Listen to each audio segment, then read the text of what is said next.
You found it. Your home for the best content on your favorite team, the Fighting Tigers of LSU.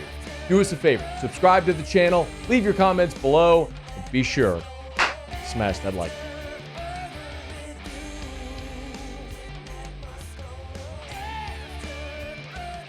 button. I would like to start actually by giving a very warm and sincere welcome to all of our dear friends in the great state of Alabama and those who are friends of the Crimson Tide. Muse, Paulie, can we please welcome our dear friends? Welcome. Yeah, great. We're happy to have you. Welcome aboard. Yeah, thank you. Yes. Wonderful. I understand, especially in light of my comments yesterday after the Elite 11, that boy, they're not happy. They were already not happy with me.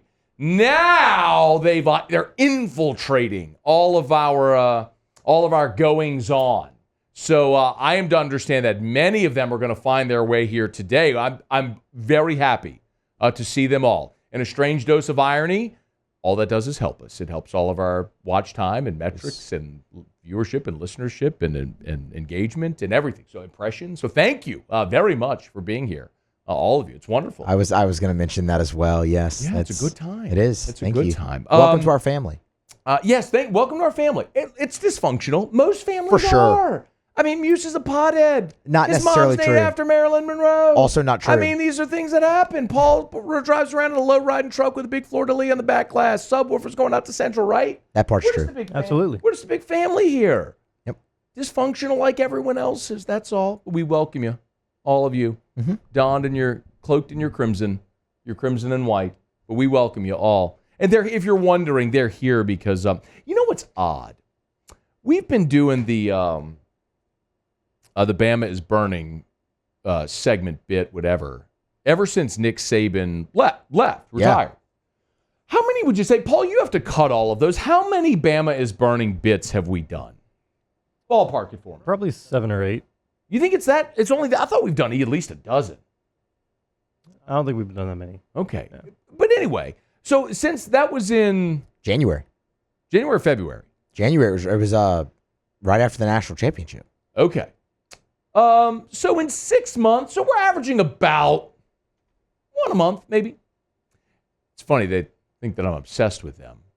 Do a 3-hour radio show, and once a month, we're not. Are you looking? Yeah, I'm looking for the exact date. Yes. Okay. But it's so interesting how, like, what catches on, you know what I mean? Because the one that really pissed them off, I have a point, by the way. So if you're an LSU fan, I have a point that I'm going to get to with all this. The one that really got him was the Keelan Russell when they flipped him from SMU. Yeah. And I laughed at them for flipping an SMU commit.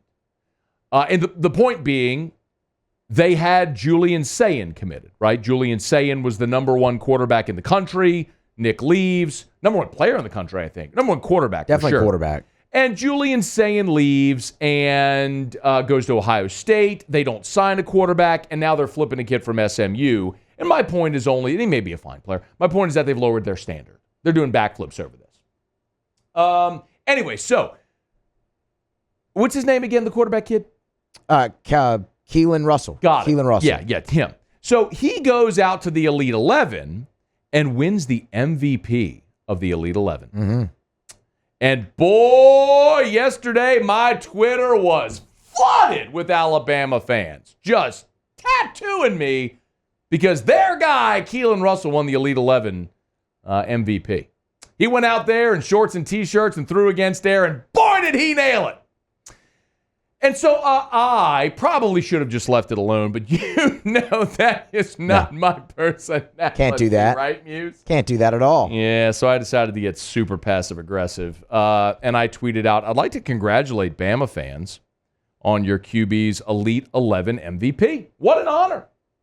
He joins past Elite MVP winners who went on to have amazing college careers, such as Julian Sayin, who left you high and dry, Cade Klubnik, Spencer Rattler, Shea Patterson, Blake Barnett, Bama legend, Sean White, no, not the snowboard guy, Asante Woolard, yes, that's a real person, Neil Burcham, Muse's personal Our fave, guy. who stuck, by the way, with his SMU commitment. Loyal guy there. Loyal guy. Tanner Mangum, Jeff Driscoll, Jake Heaps, don't even know who that is, John Brantley, Rhett Bomar, Kyle Wright, not the World Series champion. And then I noted a truly decorated list and clear indicator of future college football success. You should be stoked. Well, that is pushing 300,000 views onto it. Why don't they understand? They don't get the show. I need the drop. I need Poppy. We do need Poppy. I need the Poppy drop. You don't get the show. Like, I'm gonna find the Poppy do they drop. not realize that I just have them on a chain and I just keep yanking it every time, and they just keep coming back for more? They infiltrated Morning Scone today. Oh. So for those that don't know, Morning Scone is my a live stream I do every single morning, have for 6 years. And Morning Scone is a friendly place. There's no animosity there. It's people driving their kids to school, going to work, having their coffee. It's just very friendly environment.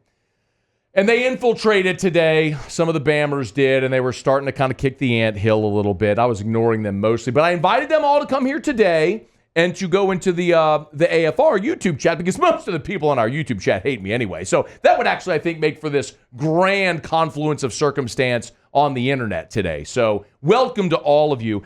By the way, if you're curious, because some did point out that, well, Keelan Russell beat LSU's scrub quarterback at Elite 11. No, he didn't.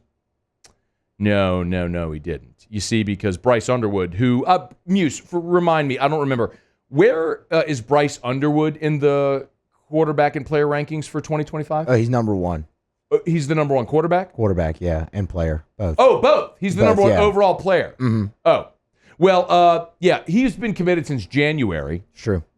And Bryce Underwood, the number one player in the whole country from Michigan who's committed to LSU, who said that LSU has always been his dream school since he was like 12 years old, tweeted, "I'm back home this weekend," with tiger emojis, hashtag let's go, GEAUX.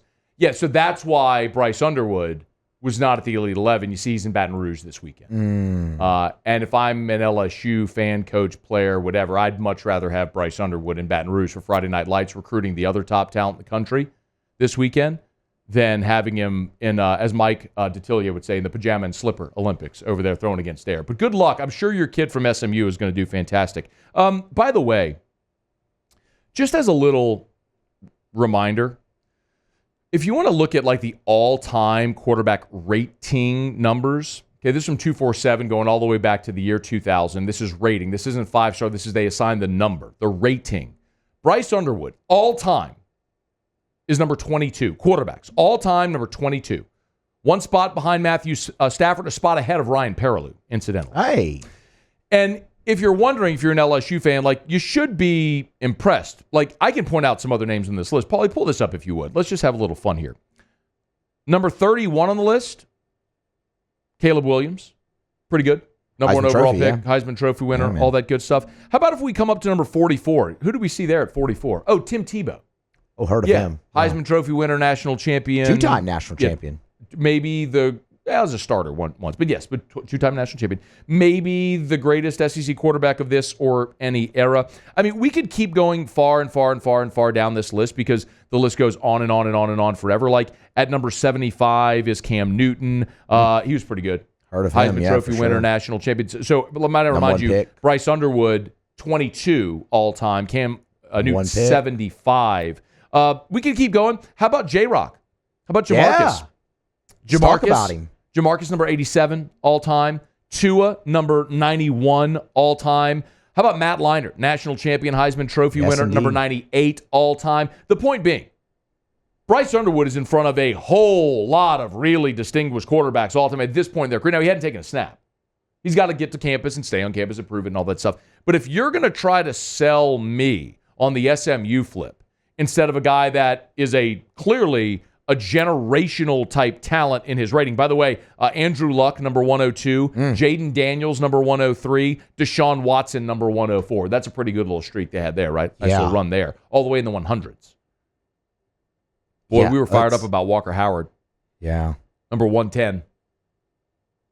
CJ Stroud, 114. I heard of him. He had a pretty good rookie year in the NFL recently. Had a pretty good college career, too. He did. But Bryce Underwood said, you know what? I'm not going to go play in your pajama Olympics. I'm going to go home and recruit for my team to go try to win a natty. I'd rather that. Me too. Yeah. Me too. Keep your Elite 11 MVP along with the likes of Jeff Driscoll, Tanner Mangum, and Muse's favorite, Neil Burcham. It's all about perspective, folks. But I would like to welcome all of you Bammers who are clearly going through the 5 stages of grief. It's pretty clear that's what's happening, right? I agree, yes. I mean, the 5 stages of grief, don't we start with anger? Anger. Anger. So they're angry at me, right? Or no, is it denial? I think no, it's denial. denial's It's first. They're all in denial. Yes. Oh, we're not going to fall off. Kalen DeBoer's going to win natties. We can do it without it. They're all in denial. And that's going to shift whenever he loses, maybe to Wisconsin at the beginning of the season. Wouldn't that be beautiful? And then they're going to get angry. I can't believe we are Kalen DeBoer. What are we doing? Blah, blah, blah, blah, blah. And then it goes to bargaining. And you know what happens then. Come back, Nick. Yeah. You got a lot left in the tank. We'll take you back. We love you, Nick. Roll damn Tide. Do you have a Harvey Updike drop over there? That's a shame. I need that. We need that back on the button? Yes, okay. we need it back on. Roll damn Tide. And then when they realize Nick's not coming back, they're going to fall into depression. Mm-hmm. And then ultimately it'll move on to acceptance. It'll happen. It'll take time. It'll take time, but it'll happen for them in due time. But take your victory lap over the Elite 11 MVP because I'm sure, hang a banner. Y'all hang banners for everything. I mean, fake championships of teams that lost 5 games, right? Hey, thanks so much for watching. Please leave your comments. I love to interact. And be sure to hit the red subscribe button below.